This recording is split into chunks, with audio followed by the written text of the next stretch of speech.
안녕하세요. 유저 리서처 리서철입니다. 오늘 제가 준비한 영상은요. 유저 리서처가 되기 위해서 반드시 알아야 되는 개념이 있습니다. 바로 이 제품에 대한 감각, 프로덕트 센스라고 하는 부분인데요. 이 프로덕트 센스라고 하는 것은 저도 자주 보는 이 에이오나라고 하는 현재 구글에 있는 시니어 리서처 분께서도 강조하는 내용이기도 합니다.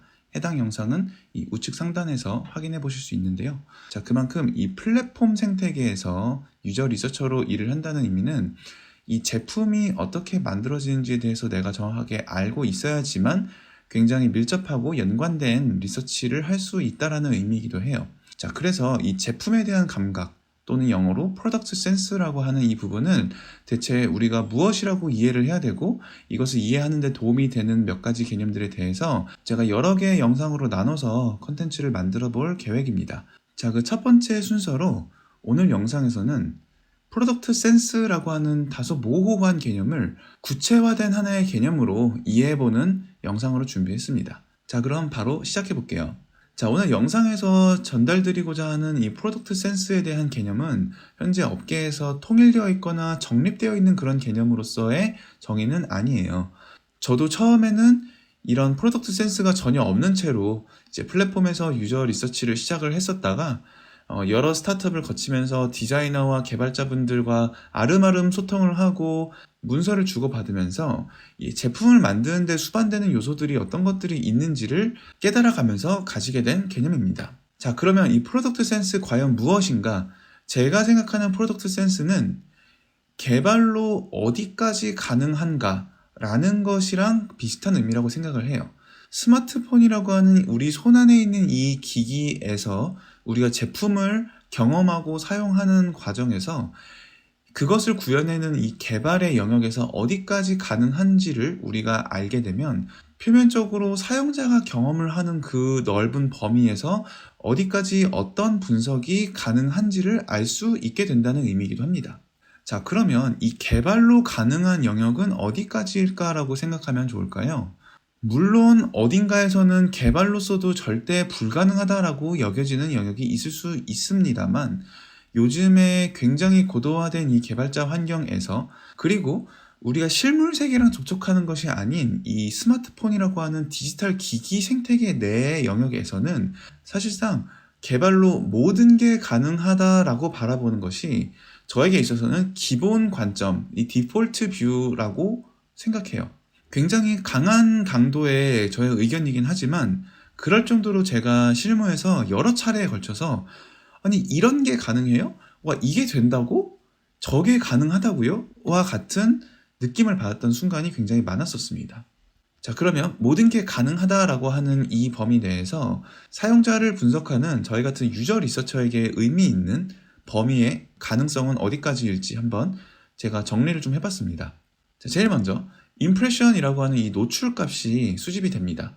무슨 말이냐면 우리가 보는 이 네모난 스마트폰 화면 내에서 어떤 화면이 등장을 하거나 저 아래에 있던 썸네일이 내 스마트폰 화면에 등장하게 되면은 임프레션이라고 하는 로그로 수집이 되어서 저희가 어떤 썸네일을 보고 있는지 어떤 썸네일이 노출되었는지를 알 수가 있어요.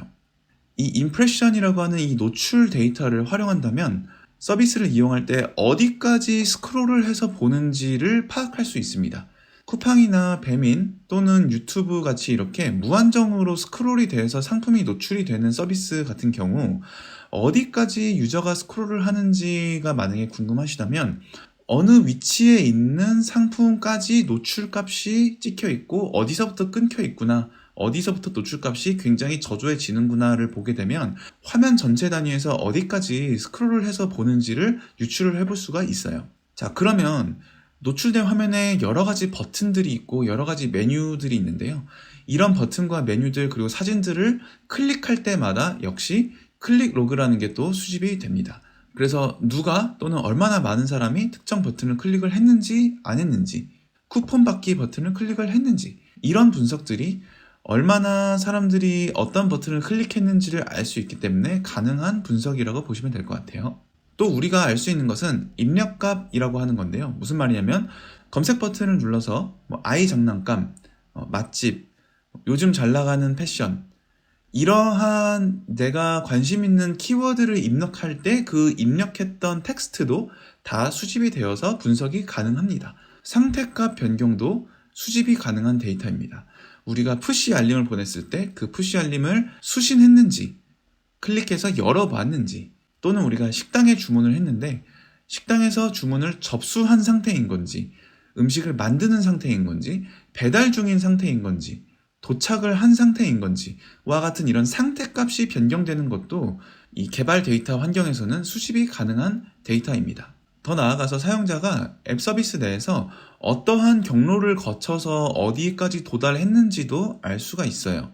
내가 최종적으로 취한 행동, 그게 만약에 음식 주문하기라 그랬다면 내가 그 음식 주문하기라고 하는 버튼을 누르는 행동에 도달하기까지 내가 메인 화면에서 한식이라는 카테고리를 통해서 들어와서 주문을 했는지, 아니면 메인 화면에서 검색창에 한식을 검색을 해가지고 검색을 통해서 주문하기에 도달을 했는지, 아니면은 내가 찜해놓은 식당들이 모아져 있는 화면에서 음식을 선택해서 주문하기를 했는지, 이 세 가지 경로 중에 어떤 경로로 사용자들은 가장 많이 내가 먹고 싶은 음식을 찾아서 주문을 하는지를 알 수가 있고요. 이거를 또 다른 관점에서 응용하면 어디에서 이탈이 많이 일어나는지도 알 수가 있어요. 어느 단계까지 노출과 클릭이 발생하고 어느 단계에서 끊기는지를 보면서 이탈이 어디서 발생하는지도 알 수가 있는 것이죠. 또 알 수 있는 것은 시간 관련 정보를 저희가 또 알 수 있습니다. 앞서 말씀드렸던 그런 노출이나 클릭 같은 이벤트들이 로깅이 될 때 타임스탬프라고 하는 정보도 함께 찍히게 될 수 있는데요. 이 타임스탬프는 연도, 월, 일, 시간, 분, 초까지 수집을 할 수가 있습니다. 그래서 시간 단위나 일 단위로의 사용자 행동을 보고 싶으면 마찬가지로 타임스탬프에 찍혀있는 그 정보를 잘 파싱을 해서 볼 수 있는 것이죠. 몇 시에 접속해서 몇 시에 종료했는지, 가장 많이 접속하는 시간대, 가장 많이 접속하는 요일, 가장 주문이 많이 일어나는 요일이나 시간대와 같은 정보도 알 수 있는 것이죠. 마지막으로 유저 리서처에게 가장 중요한 사용자에 대한 전반적인 정보도 다 수집이 가능합니다. 물론 이것은 사용자가 나에 대한 개인 정보를 우리에게 입력을 해 주었다는 전제 하에 수집이 가능한 정보들인데요. 이름, 나이, 성별, 지역, 주소, 연락처, 이런 정보들도 어딘가에 저희 서비스를 사용하는 조건으로 입력을 해 놓았다면 어딘가에는 다 수집이 되어 있는 정보입니다. 물론 이런 정보들이 개인정보이기 때문에 실제로 활용할 때는 개인정보보호법을 최대한 지켜가면서 사용하는 것이 중요하겠죠.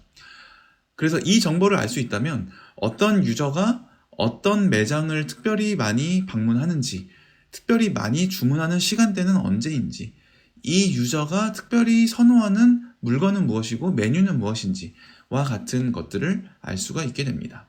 자, 오늘 영상에서는 이 프로덕트 센스라는 것을 알아봤어요. 다시 한번 정리드리면 개발로 어디까지 가능한가라는 것을 이해하고 있는 것이 바로 제가 생각하는 프로덕트 센스이고요. 데이터 분석가나 저희와 같은 유저 리서처들에게는 사용자와 관련된 데이터가 어디까지 수집이 가능한 영역인가라는 것을 이해하는 것이 곧 제품에 대한 이해, 프로덕트 센스가 생기는 것과 일맥상통한 맥락이라고 생각합니다. 오늘 영상도 많은 분들께 도움이 되셨길 바라며 다음 영상으로는 이렇게 수집된 데이터를 접근하고 그리고 활용하는 데 있어서 반드시 알아야 되는 개념, 데이터베이스와 SQL이라고 하는 내용으로 컨텐츠를 준비해서 찾아오도록 하겠습니다. 감사합니다. 안녕.